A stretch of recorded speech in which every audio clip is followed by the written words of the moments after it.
안녕하세요. 닥톡 네이버 지식인 상담의 신홍범입니다. 자다가 깨고 나서 다시 잠들기 힘들어서 고생하시는 분들이 많습니다.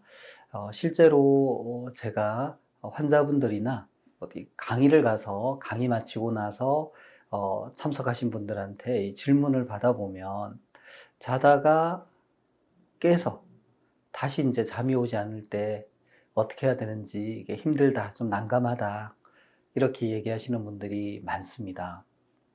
우선은 자다가 왜 깨는지도 중요하겠죠. 자다가 깨는 이유는 다양한데요. 잠을 방해하는 어떤 수면 질환이 있는 경우, 그런 경우가 많습니다. 예를 들어서 코골이 수면무호흡증도 이제 그런 경우가 될 수 있고요.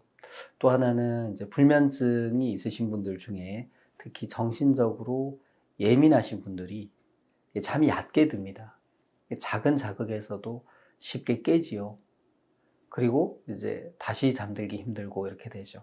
자, 어떤 경우든 내가 자다가 깼어요. 다시 잠이 오지 않을 때 나는 어떻게 해야 되느냐. 첫째, 그냥 계속 누워서 잠이 올 때까지 기다린다. 둘째, 기다리지 않고 뭔가 다른 걸 한다. 크게 이렇게 나누어지겠죠. 사실 자다가 깼을 때 대부분의 사람들이 일단 화장실은 다녀옵니다. 왜냐하면 정말 잠이 오려고 할 때 내가 화장실 가고 싶은 생각이 들어서 다시 또 중간에 깨고 화장실 가야 되면 안 될 것 같으니까 그런 게 있고요. 좀 불안하잖아요. 또 어떻게 될지 모르니까. 그리고 막상 자다가 깼을 때 우선적으로 생각나는 일이 이제 화장실 가는 것인 것 같아요. 일단 화장실을 갔다 왔다고 합시다. 그래서 이제 자리에 눕습니다. 그리고 잠을 청해보죠. 가능합니다. 뭐 이건 나쁜 건 아니고요. 그런데 잠이 오지 않은데 30분, 1시간을 계속 이렇게 누워서 뭐 예를 들어 스마트폰을 보신다든지 뭔가 다른 걸 하시는 거는 좋은 건 아닌 것 같아요. 그래서 수면 의학적으로는 일단 다시 이제 잠을 청해 보시고 그때 이제 스마트폰이나 다른 건 안 하셔야 되겠죠. 그럼에도 불구하고 한 15분 정도 지났는데도 잠이 오지 않으면 침대에서 나오라고 합니다. 또 15분이 지났는지 또 어떻게 하느냐. 그래서 이제 대개 한 2번 이렇게 뒤척이고 그렇게 이제 자세를 바꾸게 되고 이러면 대체로 그 정도 시간이 흘렀고요. 일어나서 나오는 게 맞습니다.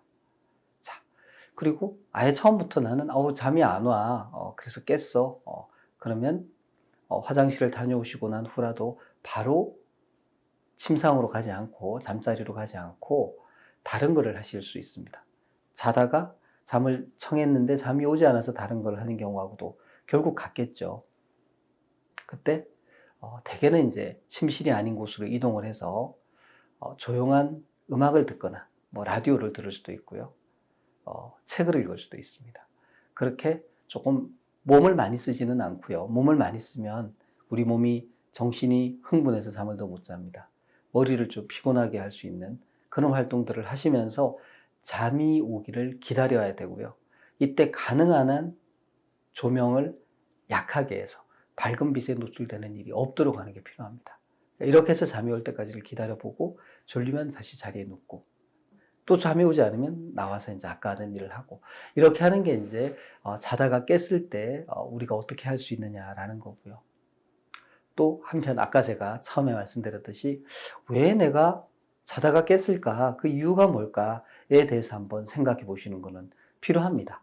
내가 불면증, 예민하다, 그 전날 카페인을 많이 섭취했다, 코골이 수면무호흡증이 있다, 자다가 다리 불편한 게 있다. 이렇게 이제 수면 질환이 의심되는 내용이 있을 때는 수면 클리닉을 방문하셔서 진료 받아보는 것도 필요합니다. 이상입니다.